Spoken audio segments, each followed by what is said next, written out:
there is a child with no name.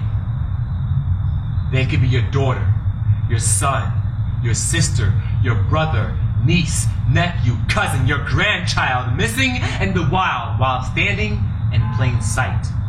From night to daybreak, we do not break our necks from our mundane lives while this child waits for us to call them by their name, other than slave, abused, victim, lost. At what cost will it take for you to see them, recognize who they are? There are 27 million of them, individuals with no names.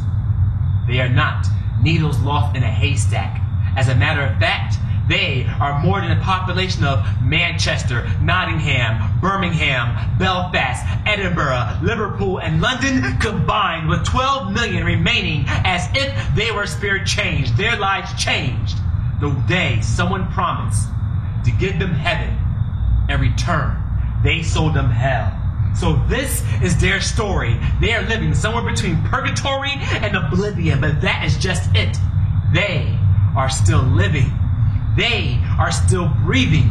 And as long as they continue to fight for life, I will fight for them. I will continue to write for them. But actions speak louder than words, and words have the power of life and death. So I'll say this with my very last breath. You are not forgotten. You're more than a picture I saw on the back of a milk carton. You are not forgotten. You're more than a child I saw in a documentary. You are not forgotten. You're more than an old flyer stapled to the department store bulletin board. I will educate even more. I will tell your story even more. I will move heaven and earth so you can know you are worth more than the words in this poem. You are worth more than diamonds and gold. You are priceless. Your smile is brighter than the sun. You are someone's daughter, son, sister, brother, niece, nephew, cousin, and grandchild. And even though you're not standing in front of me, I see you.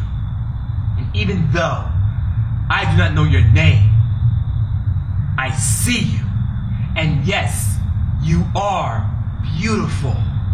Until the day comes when your words can roll off of your tongue and you can tell me what your name is, I will call you love. Yes, love. We will all recognize you as love. Love to us. You are our son, our daughter, our sister, our brother, our niece, nephew, cousin, grandchild, and love. You are not forgotten.